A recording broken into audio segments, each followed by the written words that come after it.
Hey everyone, welcome back to our channel. আজকে তোমাদের সঙ্গে শেয়ার করব ফর্মুলা মিল্ক খাওয়ালে বাচ্চাদের 4টে সতর্কতা মেনে চলতে হবে। তো সেই 4টে সতর্কতা কি কি, তো চলো তোমাদের সাথে আজকে শেয়ার করে দিই। অনেক মায়েরা ব্রেস্ট ফিডিং না করানোর জন্য অনেকে সমস্যা হয়, আবার অনেকে পায় না। তো সেই কারণে কিন্তু ফর্মুলা মিল্কটা দিয়ে থাকি। আর এইটার জন্য কিন্তু মায়েরা যেহেতু নতুন, তাই অনেক কিছুই বোঝে না, অনেক কিছুই তাদের জানা নেই। যেমন আমারও ছিল একটা টাইমে।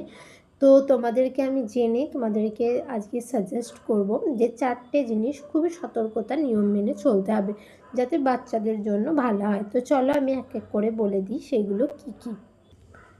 ফর্মুলা মিল্ক সাধারণত গরম পানির সঙ্গে খাওয়াতে হয়, তোমরা অনেকেই জানো।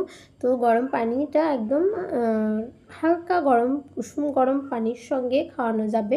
যখন খাবে তখন কিন্তু দুধ আর পানি কিন্তু একদম সঙ্গে মিশিয়ে খাওয়াতে হয়। তো অনেক মায়েরা কী হয়, দুধটা যদি ঘুলতে হয় বোতলে অথবা যদি অন্য জায়গায় আগে ঘুলে নাও, বাটিতে হোক, তখন আগে দুধটা দিয়ে দেবে না, প্রথমে পানিটা দেবে, পরিমাণ মতো পানিটা দেবে, তারপরে কিন্তু দুধটা দেবে। অনেক মায়েরা আছে আগে দুধটা দিয়ে দেয় তারপরে পানি দেয়, এটা কিন্তু একদম করবে না, এটা কিন্তু প্রথম ভুল। অনেক মায়েরা প্রথমেই করে থাকে, তো বোঝা গেল। তারপরে তোমরা যখন পানিটা দেবে তখন কিন্তু একটা পরিমাণ জানা দরকার। অনেক মায়েরা হয়তো পানির পরিমাণটা বেশি দিয়ে দেয়, ফর্মুলা মিল্কেরটা কম দিয়ে দেয়, এই কারণে বাচ্চাদের ওজন বাড়ে না। তো এটা কিন্তু বাচ্চা একদমই ভুল করবে না।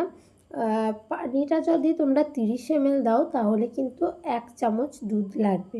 60 ml যখন পানি দেবে তখন কিন্তু তোমাদের 2 চামচ দুধ দেওয়া দরকার। তারপরে যখন 90 ml পানি দেবে তখন কিন্তু 3 চামচ দুধ দেওয়া দরকার। এরকম করে খাওয়াবে, তাহলে কিন্তু বোঝা গেল 1 নম্বর। তারপরে হচ্ছে বাচ্চাদেরকে যখন দুধ খাওয়াবে, ধরো গুলে রাখলে, সেই দুধটা খাওয়ানোর পর বাচ্চা খেলো না, তারপর ভাবলে যে আবার তোমরা ওই দুধটাকে ঢেকে অন্য সময় খাওয়াবো, এটা কিন্তু একদম ভুল করবে না। কারণ বাচ্চাদেরকে যতটুকু পরিমাণ খাবে ততটুকুনি খাইয়ে দেবে সঙ্গে সঙ্গে। যদি বাচ্চারা না খায় তাহলে কিন্তু ওই দুধ পরে আর খাওয়াতে যেও না, তাহলে বাচ্চাদের জন্য খুবই ক্ষতি প্রভাব ফেলবে। তারপরে যদি দেখো যে বাচ্চাকে যখন দুধ খাওয়াবে তখন কিন্তু যেই বোতলে খাওয়াবে তখন বোতলটা কিন্তু খাওয়ানোর পরে সঙ্গে সঙ্গে কিন্তু পরিষ্কার করে রেখে দেবে।